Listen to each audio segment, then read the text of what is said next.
اور مدرسے والوں کو بتا دیتی ہیں کہ یہ زکوٰۃ کی رقم ہے، ٹھیک ہے، تو مدرسے والوں پر پھر لازم ہے کہ اس کو زکوٰۃ کے مصارے میں خرچ کریں۔ ٹھیک ہے، اور اگر تعمیرات ہو رہی تھی، مدرسے والوں کو اس تعمیرات میں ضرورت تھی اور انہوں نے بتایا نہیں اور خرچ کر دی ہے، ٹھیک تو ہے، اب دینے والے کا قصور ہے۔ ٹھیک ہے، اب تعمیر میں خرچ ہوگی تو زکوٰۃ ادا نہیں ہوگی، ٹھیک ہے، اتنی رقم کی زکوٰۃ ان کو دوبارہ ادا کرنی ہوگی۔ ٹھیک ہے، ٹھیک ہے جی۔ ایک کال سلسلے میں شامل کرتے ہیں، سنائیے۔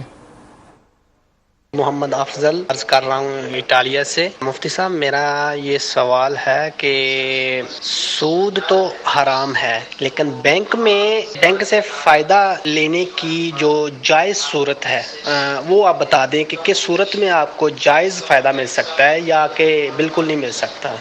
ہے حضور جائز صورت بینک سے فائدہ لینا؟ کافی جائز صورتیں ہیں اچھا، بینک سے فائدہ ٹھیک لینے ہے، کی، جیسے کرنٹ اکاؤنٹ کھلوایا جاتا ہے ٹھیک تو ہے، یہ بھی بینک سے جائز فائدہ لینے کی ہے۔ اسی طرح پیسے ٹرانسفر کیے جاتے ہیں تو اس کے اوپر عام طور پر کوئی ایسی ناجائز بات نہیں ہوتی ہے۔ یہ تو فائدہ دوسرا پوچھ رہے ہیں نا کہ کوئی منافع ہو، نہیں، یہ اگر اصل تو یہ میں پوچھ رہے ہیں۔ نہیں، اگر یہ پوچھ رہے ہیں کہ مطلقاً بینک سے اچھا، کوئی بھی ٹھیک، فائدہ نہیں ہوتا، ٹھیک ہے، ہر فائدہ ہی ناجائز ہے، تو ہر فائدہ ناجائز نہیں ہے۔ ٹھیک ہے، پیسے جو اس نے سنبھالے آپ کے، جی، جو سودی معاملہ ہے، ناجائز معاملہ ہے، جس ٹھیک کو ہے، شرعاً ناجائز کہا جائے گا، ٹھیک ہے، وہ والا فائدہ ناجائز ہوگا۔ ٹھیک ہے، باقی دیگر فوائد جائز فوائد بھی ہیں، جیسے ٹھیک ہے، کرنٹ اکاؤنٹ میں آپ نے پیسہ رکھوایا تو یہ اس کا جائز فائدہ ہے۔ ٹھیک ہے۔ لیکن بینکوں کے جو معاملات ہیں پوچھ لینے چاہیے، جو بھی ہم معاملہ کرنے جا رہے ہیں۔ اصل میں جو معاملہ کرنے جا رہے ہیں تو اس کی شرعی حیثیت پہلے جان لیں، ہاں، پوچھ لیا کہ کریں۔ یہ والا جو ہم معاملہ کر رہے ہیں ٹھیک ہے، اس میں کوئی ناجائز والا پہلو تو نہیں ٹھیک ہے۔ ہے، اپنے ذہن میں جائز فائدے نہ بنانا شروع کر دیں۔ آپ نے تو چند ایک مثالیں پیش جی، کی ہیں، جی، تو بینکوں کی تو بہت ساری اسکیمیں آتی ہیں، سروسز ہوتی ہیں، تو ہر ایک جائز ہو، صحیح جائز منافع میں آئے، منافع سے مراد فائدے کے اندر آئے، تو یہ ضروری نہیں ہے، شرعی رہنمائی لینا ضروری ہے۔ دارالفتاح اہل سنت سے آپ رابطہ کر سکتے ہیں۔ یہ ایک ویڈیو سوال چلائیے۔ مفتی صاحب میرا سوال یہ ہے کہ کیا اذان کا جواب دینا واجب ہے؟ اگر کوئی شخص اذان کا جواب نہیں دیتا کیا وہ گناہ میں ہے؟ جی حضرت، اذان پر سوال آ گیا۔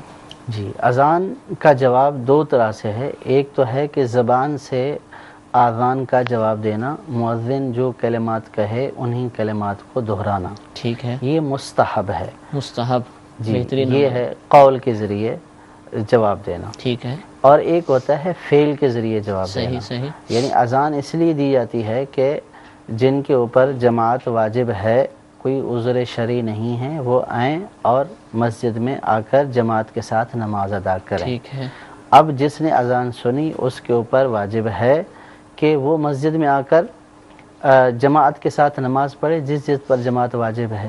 تو یہ ہے اجابت بالفعل، ٹھیک، یعنی فعل کے ساتھ جواب دینا۔ ٹھیک ہے، تو یہ فعل کے ساتھ جواب دینا ان لوگوں کے اوپر واجب ہے کہ جن کے اوپر جماعت واجب ٹھیک ہے ہے، کہ وہ اب ان کو اذان چاہیے کہ سنتے مسجد میں آئیں۔ ہی فوراً مسجد میں آ جائیں ٹھیک ہے، اور نماز جماعت کے ساتھ ادا کریں۔ ٹھیک تو ہے، یہ واجب ہے اور زبان سے دینا یہ مستحب ہے۔ اس پر بہت زیادہ ثواب بھی ہے۔ فیضان اذان امیر اہل سنت دامت برکاتہم العالیہ کا رسالہ ہے جو نماز کے احکام نامی کتاب میں موجود ہے، اس کو پڑھیے، انشاءاللہ اذان کا جواب دینے کے حوالے سے بہت ہی پیاری معلومات، اذان کے حوالے سے انشاءاللہ بہت ہی پیاری معلومات حاصل ہوں گی۔ سوال ایک آیا جو پچھلے سوال سے ریلیٹڈ ہے کہ کیا بہن کو، سگی بہن کو فطرہ دے سکتے ہیں؟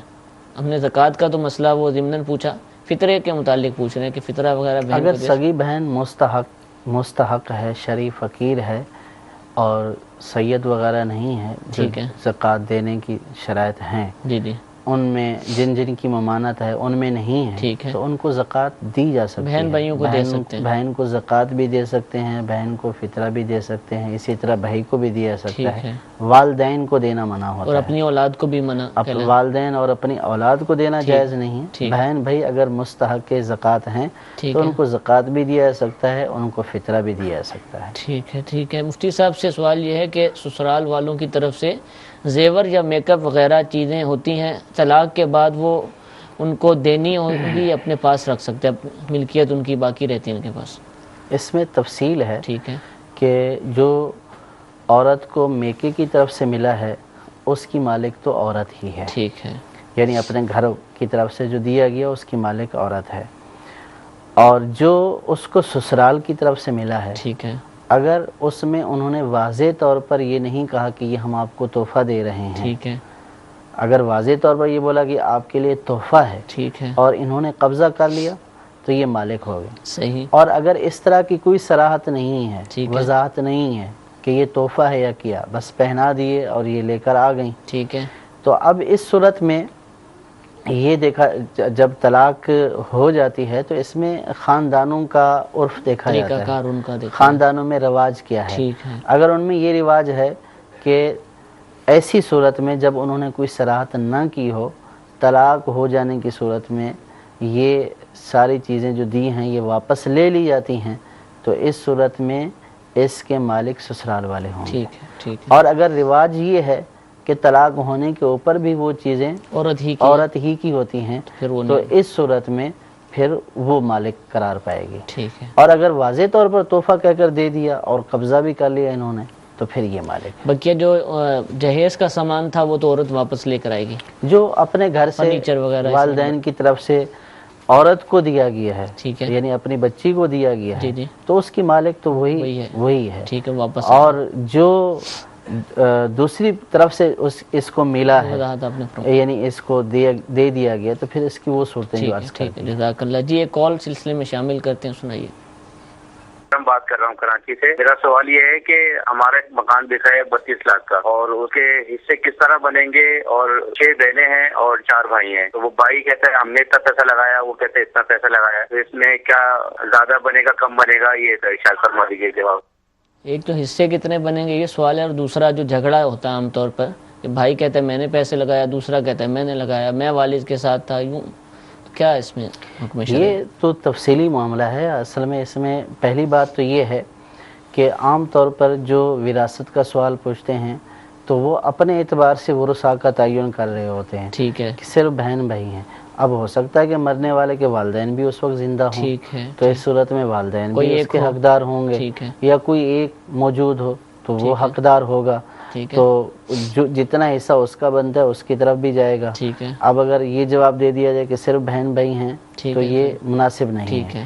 اور پھر جو ان کی تقسیم کی صورت ہے، بہن بھائیوں والی صورت میں تو حصے واضح ہیں، ٹھیک ہے، لیکن چونکہ دوسرا احتمال موجود ہے والدہ کہ ابھی کوئی پورے اور ورثاء کی تفصیل نہیں ہے، تو اس لیے ان کو دارالفتاء اہل سنت سے جا رابطہ کر کرنا چاہیے، یہ مسئلہ پوچھنا ہوگا، جانا چاہیے ان کو. جی جانا ہوگا. اور دوسری اس میں یہ تفصیل ہے کہ یہ جو بیان فرما رہے ہیں نا کہ بہن بھائیوں نے پیسے لگائے ہیں، ٹھیک ہے، یہ ایک الگ معاملہ ہوتا ٹھیک ہے، کہ والد کی موجودگی میں لگائے ہیں، والد کے کہنے سے لگائے ہیں، اجازت سے لگائے ہیں، ٹھیک ہے، خود سے کسی نے لگائے ہیں. ٹھیک ہے، بعض اوقات ایسا ہوتا ہے کہ بچوں کی شادی ہوتی ہے تو کسی کو ضرورت ہوئی تو اس نے اوپر مکان بنا دیا، پھر ٹھیک ہے، دوسرے نے اس کے اوپر ٹھیک بنا ہے. دیا. تو یوں جو لگاتے رہتے ہیں اپنے طور پر یا اجازت سے، دونوں کے احکام الگ مختلف ہے، ہیں. ٹھیک ہے، اگر اجازت سے لگائیں اس کا حکم مختلف ہوگا، پہلے سے ورثاء سے طے کر لیا، اچھا ورثاء بالغ تھے نہ بالغ تھے. یہ ساری اور چیزیں اگر دیکھیں. بغیر اجازت کے لگائیں تو حکم مختلف ہوگا. ٹھیک ہے، تو جو یہ والی صورت ہے اس کے لیے تو دارالفتاء بالضرور جانا پڑے گا، ٹھیک ہے، تاکہ جو اجازت بغیر اجازت والی صورتوں کا تعین ہو کر پھر اس کا ٹھیک ہے. جواب دیا جائے گا. ٹھیک ہے. ویسے اس کا جواب ایسے نہیں دیا جا کوئی ایک سکتا. بندہ چلا جائے یا سارے بھائی جائیں، کیا اس ہونا میں چاہیے دیکھیں، تاکہ اس ان کا میں پھیرا بھی نہ لگے اور صحیح آپ، تاکہ جو دیگر حضرات ہیں جو پوچھنے والے ہیں کئیوں کا یہ مسئلہ ہوتا ہے تو ان کو بھی رہنمائی ہو جائے. دیکھیں اس میں یہ ہوتا ہے وراثت کے مسئلوں میں عام طور پر یہ ہوتا ہے کہ کوئی ایک وارث اٹھ کر چلا جاتا اور ہے، اپنے حساب سے پوچھ وہ رہا. اپنے حساب سے پوچھ کر آ جاتا ہے، ٹھیک ہے، دوسرے اس سے متفق نہیں ہوتے ٹھیک ہیں. ہے، اور بعض اوقات تو ایسا ہوتا ہے کہ زیادہ لوگ جو ہے وہ شک و شبہ اسی کے اوپر کر رہے ہوتے ہیں کہ یہ زیادہ گڑبڑ کر رہا ہے، ٹھیک ہے، اور مسئلہ بھی وہی پوچھ کر آ جاتا ہے. ٹھیک ہے، تو پھر وہ دوسری پارٹی یہ کہتی ہے کہ یہ اپنے مولوی صاحب سے پوچھ کر آ گئے، ٹھیک ہے، ہم اپنے مولوی صاحب سے پوچھیں گے. ٹھیک ہے، تو ہوتا یہ ہے کہ یہ کچھ صورتحال بتاتا ہے ٹھیک ہے، اور دوسرے جا کر اس کچھ کے اور برعکس بتاتے ہیں. ٹھیک ہے، اب جو مفتی کو بیان کیا جائے گا وہ اس کے مطابق جواب دے گا. اس نے یہ صورت بتائی تو اس کو اس کا جواب دیا ٹھیک گیا، ہے، دوسروں نے دوسری صورت بتائی تو اس کا جواب اس کو دوسرا دیا گیا.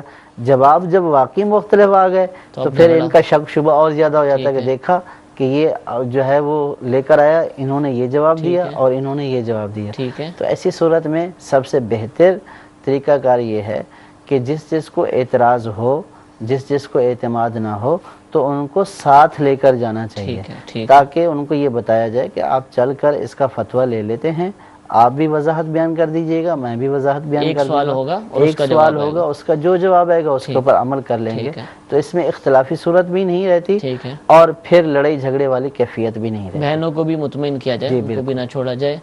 میٹھے میٹھے اسلام بھائیو، ہمارے سلسلے کا وقت ختم ہوا۔ انشاءاللہ کل بدھ ہے اور بدھ کے دن 2 سلسلے ہوتے ہیں، صبح 8 بجے سے 9 کے درمیان، اور انشاءاللہ اسی طرح جو مغرب کے بعد سلسلہ آپ نے دیکھا، اس کو بھی ہم انشاءاللہ براہ راست لے کر حاضر ہوں گے۔ اللہ تعالیٰ ہم سب کو عمل کی توفیق عطا فرمائے، آمین بجاہ النبی الامین۔ صلو علی الحبیب صلی اللہ تعالی علی محمد۔